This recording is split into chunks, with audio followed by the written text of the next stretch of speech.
Kumari FM 101. Kumari FM 101. Kumari FM 101. நிலையத்தில் நேரம் இப்பொழுது 12:50 ஆகாஷ்வாணி நாகர்கோவில் வானொலி குமரி பண்பலை 101. நேர்களே, இனி வருவது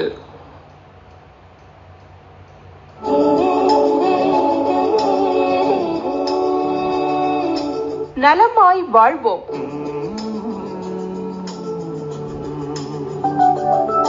மாரடைப்பும் முன்னெச்சரிக்கை நடவடிக்கைகளும் தகவல்களை தருகிறார் இருதய நோய் நிபுணர் டாக்டர் டேனி அவர்கள்.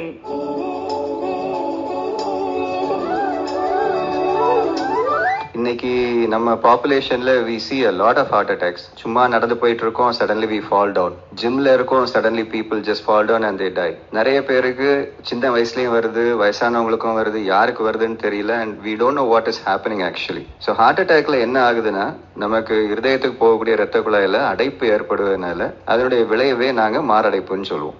சிம்டம்ஸ் என்னன்னு கேட்டீங்கன்னா, it's a very varied process. இதுதான் வரணும், இப்படி இருந்தாதான் ஹார்ட் அட்டாக் அப்படின்னு இல்லை. பட் ப்ரிடாமினன்ட்லி மாரடைப்பு ஏற்பட்டால் என்ன ஆகுனா, நெஞ்சு வலி ரொம்ப சிவியரா இருக்கும். இது வரைக்கும் நம்ம எக்ஸ்பீரியன்ஸ் பண்ணாத அளவுக்கு ஒரு நெஞ்சு வலியா இருக்கும். நம்ம முதல் நினைக்கிறது கேஸா தான் இருக்கும். But definitely what most of the patients end up saying is, நமக்கு அந்த பெயின் வந்து இது வரைக்கும் நாங்கள் எக்ஸ்பீரியன்ஸ் பண்ணாத ஒரு பெயின், அந்த அளவுக்கு ஒரு சிவியர் பெயின். அது இருதயத்தினு மேல அந்த நெஞ்சில இருக்கலாம், இல்ல இடது கையில் பரவலாம், இல்லாட்ட நம்ம தாடைக்கும் போகலாம். சுருக்கமா சொல்ல போனா மூக்குக்கு கீழேயும் தொப்புளுக்கு மேல எந்த இடத்துல வேணாலும் வலி வரலாம். இந்த வலியை மத்த வலியோட நாங்க எப்படி டிஃபரன்ஷியேட் பண்ணோம்னு கேட்டா, ஏற்கனவே சொன்ன மாதிரி this will be a totally different pain from what we have experienced before. And நல்ல ஒரு வேர்வை வரும், ஏசில இருந்தாலும் வேத்து கொட்டிட்டே இருக்கும். That's because our BP goes down and கொஞ்சம் வித்தியாசமான ஒரு ஃபீலிங் இருக்கும். இது மட்டும் இல்லாம சிலருக்கு மூச்சு திணறலும் சேர்ந்து இருக்கும், மூச்சு விடுறதுக்கு கஷ்டமா இருக்கும். ஒரு சிலருக்கு படபடப்பு இருக்கலாம். சரி, ஃபார் எக்ஸாம்பிள் எல்லாருக்கும் செஸ்ட் பெயின் வருமா? வராது. இந்த டயபெட்டிக் இண்டிவிஜுவல் செஸ்ட் பெயின் வந்து ரேரா ஒரு 30% ஆஃப் த பாப்புலேஷன்ல பெயினே இருக்காது. அவங்களுக்கு இருக்கிறது என்னவா இருக்கலாம், ஒரு தலை சுத்து இருக்கும், ஒரு படபடப்பு இருக்கும், ஏதோ ஒரு வித்தியாசம், ஒரு லைட் ஹெட்னஸ், சம்திங் டிஃப்ரெண்ட். ஸோ நம்ம நார்மல் பேட்டர்ன் ஆஃப் லைஃபோட ஏதாவது ஒரு வித்தியாசமான ஒரு சிம்டம் இருந்தா அதை முதல்ல கேஸ்ன்னு எடுக்காம பக்கத்துல இருக்கக்கூடிய எந்த ஹாஸ்பிட்டல்னாலும் சரி போய் ஒரு இசிஜி எடுத்துட்டு மருத்துவர் பார்த்து அது ஒண்ணும் இல்லை, இது வந்து மாரடைப்பு இல்லைன்னு சொல்ற வரைக்கும் my simple request is take every chest pain as significant help. For example, இப்போ ஒரு எமர்ஜென்சி டிபார்ட்மெண்ட்ல ஒரு 10 பேர் செஸ்ட் பெயினோட வராங்கன்னா அது ஒருத்தருக்கு தான் ஹார்ட் அட்டாக் இருக்கும். அந்த 1% மிஸ் ஆயிடக்கூடாதுன்னு சொல்லி தான் we again ask you to reach a hospital very fast.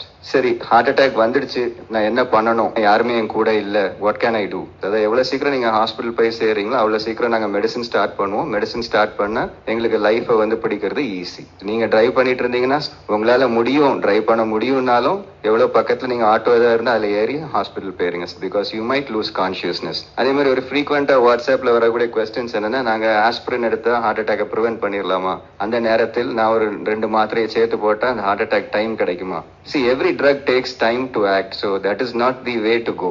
That is only something which we can do in a hospital along with other drugs. நாங்க ஹெப்பாரின் ஒரு மருந்து போடுவோம், அந்த கிளாட் கரையிறதுக்குன்னு மருந்து போடுவோம். அதுக்கு கூட இந்த மருந்தெல்லாம் சேர்த்து ஆக்ட் பண்ணும் போது நமக்கு ஹார்ட் அட்டாக்கை நம்ம தடுக்கலாம். இப்ப எதுக்கு ஹார்ட் அட்டாக் வருது அப்படின்னு கேட்டீங்கன்னா, இப்ப கண்டுபிடிச்சிருக்கிறது என்னன்னா, even in a younger population genetic predominance, சில ஃபேமிலியில வந்து ஹார்ட் அட்டாக் இருந்துட்டே இருக்கும். ஜெனட்டிக்ஸ் ஜீன்ஸ் வந்து நமக்கு அதை ப்ரீடிஸ்போஸ் பண்ணும், அந்த நபருக்கு ஹார்ட் அட்டாக் வர்றதுக்கு சான்ஸ் வந்து ரொம்ப அதிகமாக இருக்கலாம். So that is one of the primary cause. அதுக்கு கூட ஸ்மோக்கிங் இஸ் ரியலி பேட். என்ன ஆகும், ஸ்மோக்கிங் பண்ணும்போது நிக்கோட்டின் ஒரு இது இருக்கிறது, நம்ம கம் மாதிரி எடுத்துக்கோங்களேன். It just helps in sticking what we call as the platelets.